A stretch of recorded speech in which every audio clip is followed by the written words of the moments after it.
នេះគឺជា server Nacha MC ចុះថ្ងៃនេះផងដែរខ្ញុំនឹងប្រាប់ពីរបៀបលេងនៅក្នុង server នេះ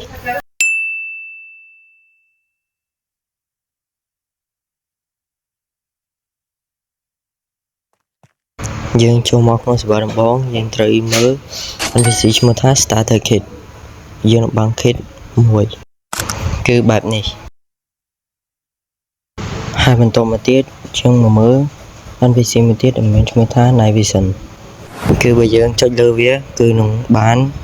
Night Vision ហើយនឹង AFK Zone ហើយបើយើងមកស្ដាំយើងនឹងឃើញ NPC 3ប៉ុន្តែខ្ញុំរៀបរាប់នៅ NPC មួយដែលមានឈ្មោះថា Main PP បើយើងចុចវាមកយើងនឹងចូលដល់កន្លែងនេះ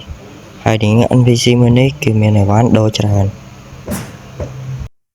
នេះគឺជាអីវ៉ាន់ NPC ទី1ហើយនេះអីវ៉ាន់ NPC ទី2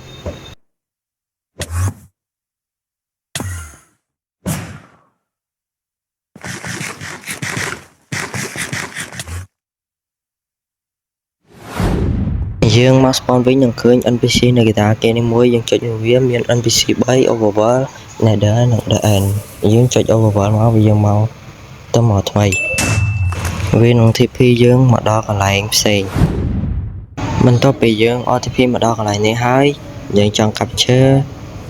ឬចង់ build ផ្ទះអី climb ផ្ទះអីក៏អាច climb បាននៅនឹងបានដែរព្រោះនេះគឺជា Overworld អញ្ចឹងវីដេអូចប់ហើយបាយបាយ